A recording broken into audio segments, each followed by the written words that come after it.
पुरुषार्थ अर्थात मानव जीवन का लक्ष्य है। हिंदू धर्म में मानव जीवन का लक्ष्य भोग और मुक्ति दोनों है। विष्णु ने अपने भक्त बलि को इंद्र से भी अधिक भोग भोगने का वरदान दिया था। भोगों के लिए ही बलि को पाताल का राजा बनाया।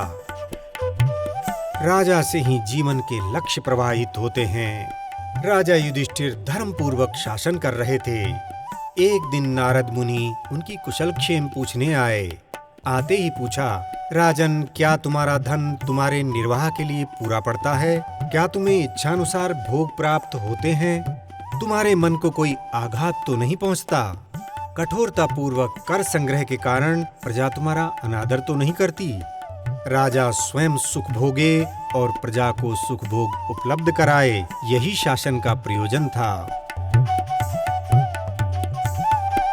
कई राजा भोग का त्याग कर मोक्ष के लिए सामाजिक जीवन से दूर वन में चले गए। मोक्ष एक विभत्स रस है। सामान्य जीवन को विभत्स नहीं बनाया जा सकता। धर्म, अर्थ और काम को ही श्री कहते हैं, मोक्ष को नहीं। सामान्य मानव श्रीमान हो, इसीलिए मंदिर में धर्म, अर्थ और काम का चित्रण है। धर्मनिष्ठ भोग पुण्य है, परंतु भोग से मुक्ति अर्थात भोग का त्याग महापुण्य है।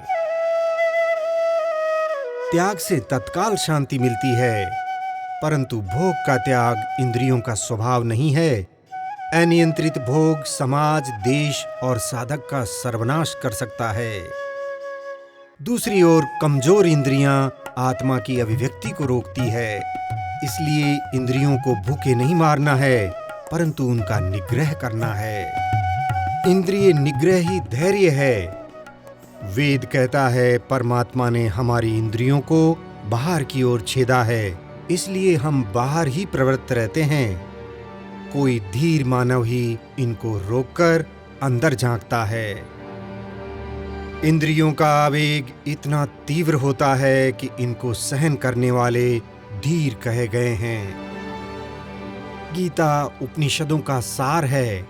महाभारत युद्ध की भयानकता ने अर्जुन को विचलित कर दिया।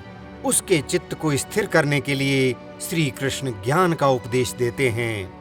वे कहते हैं कि जीवन और मृत्यु के प्रति धीर पुरुष मोहित नहीं होता। इंद्रियों और विषयों के संयोग धीर पुरुष को विचलित नहीं कर सकते।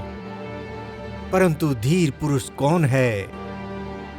कालिदास लिखते हैं कि विकार का कारण होने पर भी जिसका चित्त विकृत न हो, वही धीर है।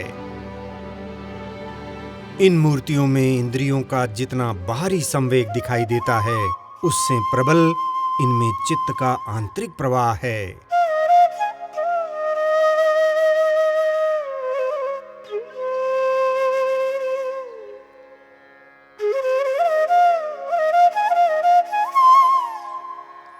इसलिए ये दृष्टा में धैर्यपूर्ण अंतःकरण का निर्माण कर सकती है। इनके शिल्पकार निश्चय ही धीर मानव थे।